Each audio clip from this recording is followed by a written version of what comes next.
ভারতীয় আধিপত্যবাদের বিরুদ্ধে মেসেজ ছিল আমার দেশের, যে আমার দেশ স্বাধীনতার কথা বলে।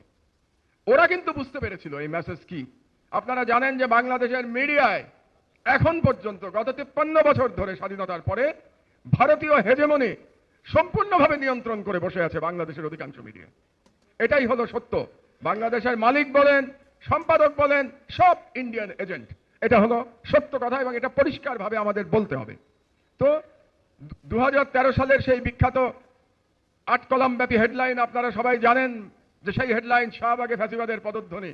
আমি যখন নিউজ প্রিন্টে পেন্সিল দিয়ে আমার সহকর্মী আব্দুল্লাহ এবং আবদালকে দিলাম, দুইজন মুখ চাওয়াচাই করছে, কারণ সারা দেশের সেন্টিমেন্টের বিরুদ্ধে এক আমার দেশ দাঁড়িয়ে বলছে ফ্যাসিবাদের পদধ্বনি, শাহবাগে ফ্যাসিবাদের পদধ্বনি। সেদিন ঘটনাচক্রে একজন উপস্থিত ছিল, আমার দেশের না, তিনি আজকে উপস্থিত, তাকে দেখতে পাচ্ছি আমি, এবি পার্টির প্রধান মজিবুর রহমান মঞ্জুও সেদিন বসা ছিল ওখানে। তো মঞ্জু আমার ওই লেখা শুনে এবং ও হতভম্ব হয়ে গেল। এখন হতভম্ব হয়ে কি বলবে, আমাকে তো কিছু বলতে পারে না, আমি তো অসম্ভব ঘাটতারা মানুষ, কাজে আমাকে বলে কোনো লাভ নাই। সেও বোকার মতো কিছুটা আবদালের দিকে তাকায়, জাহিদ চৌধুরীর দিকে তাকায়, আব্দুল্লাহর দিকে তাকায়। তো ওটা একটা ইতিহাস হয়ে গেল 2013 সালে শাহবাগে ফ্যাসিবাদের পদধ্বনি। কিন্তু আরেকটি বিষয় আপনারা জানেন না, আমার সহকর্মীরা ভুলে গেছে, তারও 4 বছর আগে আমি লিখেছিলাম, এই আমার দেশেই লিখেছিলাম, ফ্যাসিবাদের দিকে সরকারের যাত্রা। এটা কবে লিখেছিলাম জানেন? যখন ফ্যাসিবাদ শব্দ আসেই নাই, স্বৈরাচারের উপরে আমরা উঠতে পারি নাই, স্বৈরাচার ফ্যাসিবাদের পার্থক্য জানতাম না, তখন আমি লিখেছিলাম 2009 সালের এপ্রিল মাসে।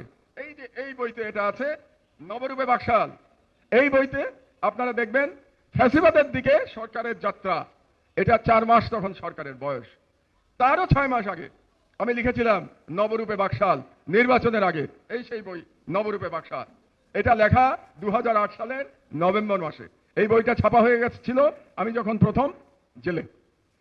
কারণ আমার দেশ ভারতীয় হেজেমনি এবং হাসিনার ফ্যাসিবাদের প্রকৃত চরিত্র একমাত্র আমার দেশ বুঝতে পেরেছিল, এবং এখান থেকেই আমাদের সাংস্কৃতিক লড়াই মিডিয়াতে শুরু হয়েছিল আমার দেশের।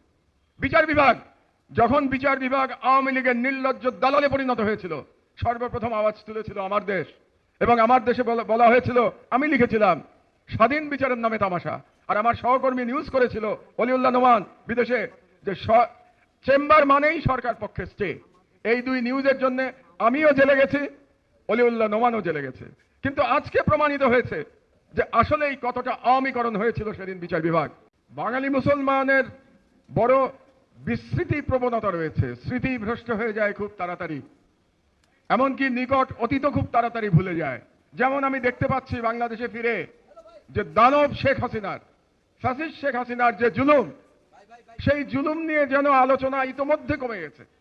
আমরা অনেক বেশি আলোচনা করছি বর্তমান সরকারের ভালো খারাপ মন্দ এসব নিয়ে, কিন্তু তার থেকে কি বেশি আলোচনা হওয়া এখনো উচিত ছিল না যে দানব হাসিনা এই দেশটাকে কতটা ধ্বংস করে গেছে?